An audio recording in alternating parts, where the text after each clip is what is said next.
বারংবার স্মারকলিপিকে প্রদান করেও আমাদের দাবি পূর্ণ হচ্ছে না, এরকম বক্তব্যকে সামনে রেখে আজ কোচবিহার ডিএম অফিসের সামনে পদযাত্রার মাধ্যমে বিক্ষোভ ও স্মারকলিপি প্রদান কর্মসূচি করে কোচবিহার বিড়ি শ্রমিকরা। এই বিষয়ে স্মারকলিপি প্রদানকারী এক ব্যক্তি জানান যে কাজের বিনিময়ে যে পারিশ্রমিক দরকার সেটা পাচ্ছে না বিড়ি শ্রমিকরা। বিড়ি শ্রমিকদের নানা অসুবিধার সামনে পড়তে হচ্ছে প্রায় প্রতিদিনই। আমাদের বিভিন্ন দাবি নিয়ে আমরা এর আগেও স্মারকলিপি প্রদান করেছি ডিএম সাহেবকে, কিন্তু তা কার্যকারী হয়নি। যদি এরকম আমাদের সাথে বঞ্চনা হতে থাকে তবে আমরা আরও বৃহত্তর আন্দোলনে সামিল হব।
সারা দেশের সাথে সারা রাজ্যের এবং কুচবিহার জেলারও বিড়ি শ্রমিকরা গভীর সংকটে আছে। তারা বেঁচে থাকার জন্য যতটুকু প্রাপ্য দরকার, মজুরির যে প্রাপ্য অধিকার, শ্রমের বিনিময়ে যে পারিশ্রমিকটা দরকার সেটা পাচ্ছে না। দ্বিপাক্ষিক চুক্তি করার পরেও সেটা কার্যকরী হচ্ছে না। বারে বারে করে ডেপুটেশন দেওয়ার সত্ত্বেও কার্যকরী হয়নি। তার প্রতিবাদে, যাতে সেই দাবি আদায় হয় তার প্রতিবাদে আজকের মূলত ডেপুটেশন আমাদের। অন্যান্য দাবিগুলো আমাদের সামনে আছে, কারণ আপনারা সবাই জানেন বিড়ির পাতা, তামাক পাতা প্রতিনিয়ত নাক দিয়ে গ্যাস যাচ্ছে ভিতরে, দুরারোগ্য রোগে আক্রান্ত হচ্ছে। তার জন্য চিকিৎসার যে ব্যবস্থা করা সেই সমস্ত গরিব শ্রমিকদের জন্য সেটা ব্যবস্থা হচ্ছে না। প্রশাসন ঘুমিয়ে আছে, চলছে দালাল রাজ। দালালরা কামাই করছে মাঝখান থেকে এজেন্টের মাধ্যমে। বিড়ির মালিকরা এজেন্ট দিয়ে কাটাচ্ছে, পয়সাটা কাটছে শ্রমিকের কাছ থেকে, এজেন্টের পয়সাটা।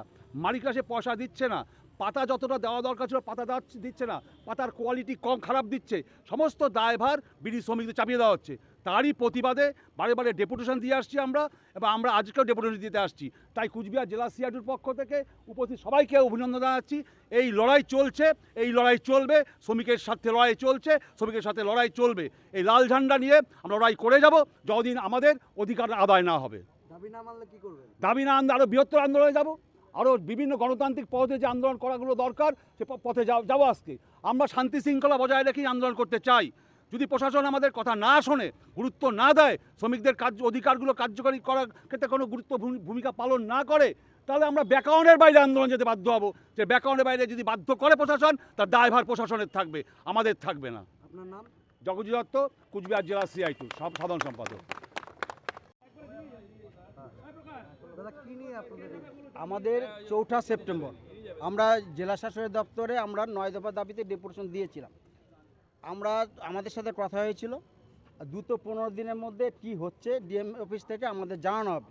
কিন্তু আমরা লক্ষ্য করলাম ৪ মাস হতে চলছে, এখন পর্যন্ত ৯টা দাবির একটা দাবিও উনি ঠিকভাবে পূরণ করতে ওরা পারে নাই। এমনকি বিড়ির মালিকদের সাথে মিটিং করে বিড়ির শ্রমিকরা দীর্ঘ ৩ বছর ধরে মজুরি পাচ্ছে না, তার ব্যবস্থা করা বিগত দিনগুলোতে জেলা প্রশাসন থেকে করতো, সেটাও আমরা ৪ মাস থেকে লক্ষ্য করছি, সেটাও এনারা করছে না। একটা দাবি শুধু না করছে, তার জন্য ওনাদের আমরা অভিনন্দন জানিয়েছি। সেটার খাদ্য আন্দোলনের পুলিশের গুলিতে নিহত হয়েছিল আমাদের সতীশ দেবনাথ, সেই যে জায়গাটা, সেই আমাদের যে শহীদের যে তরুণটা, সেই জায়গাটা শুধু ওরা ব্যারিকেডটা করেছে। কিন্তু আমরা জেলা প্রশাসনকে তার জন্য অভিনন্দন জানাচ্ছি। জানানোর সাথে সাথে আরেকটা অভিযোগ আমরা রাখছি, ওইখানে নজর রাখতে হবে।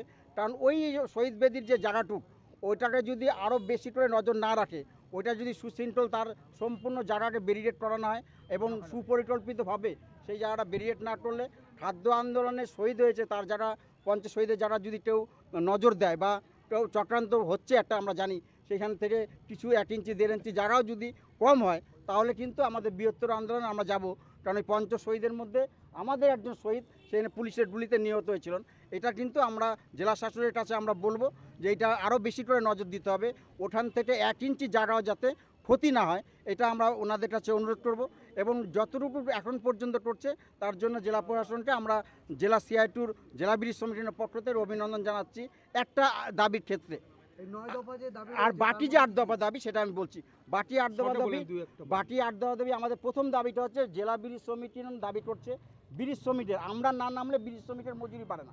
আমরা আজকে দীর্ঘদিন ধরে লাগাতার মাসে আমরা একটা করে ডেপুটেশন দিয়ে যাচ্ছি, অথচ না ডিএলসি সাহেবের ওনাদের না কোনো বুকটেপ হচ্ছে, না আপনার এই রাজ্যের প্রশাসন এদের এই কোনো বুকটেপ হচ্ছে।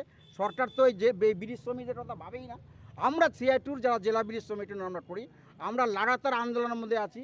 আমরা এই ব্রিজ সমিতির মজুরি বাড়ানোর ক্ষেত্রে আন্দোলন চালিয়ে যাচ্ছি এবং জেলা প্রশাসনও সরকারের সাথে হাত মিলিয়ে ব্রিজ সমিতির মজুরি বাড়াচ্ছে না।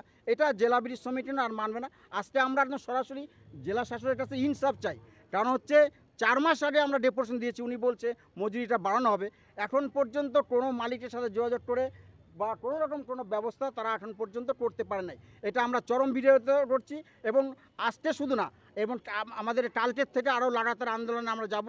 মজুরি না বাড়লে, ইনসাফ না আমরা না পাইলে মজুরি, তাহলে আমরা জেলা শাসকের দপ্তর আমরা প্রতিনিয়ত আমাদের আন্দোলন লড়াই সংগ্রাম আমরা চালিয়ে যাব।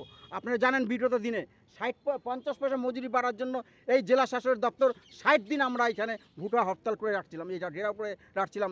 এবং সেই সময় রাষ্ট্রপতি হস্তক্ষেপে এই জেলা শাসকের দপ্তর থেকে আমরা 50 পয়সা মজুরি বৃদ্ধি করে আমরা বেরিয়েছি। সেইখানে এই জেলা শাসক এখন যারা আছে তারাও ইতিহাস জানে না জেলা ব্রিজ সমিতি, তাকে ইতিহাস আমরা আজকে বুঝাতে এসেছি।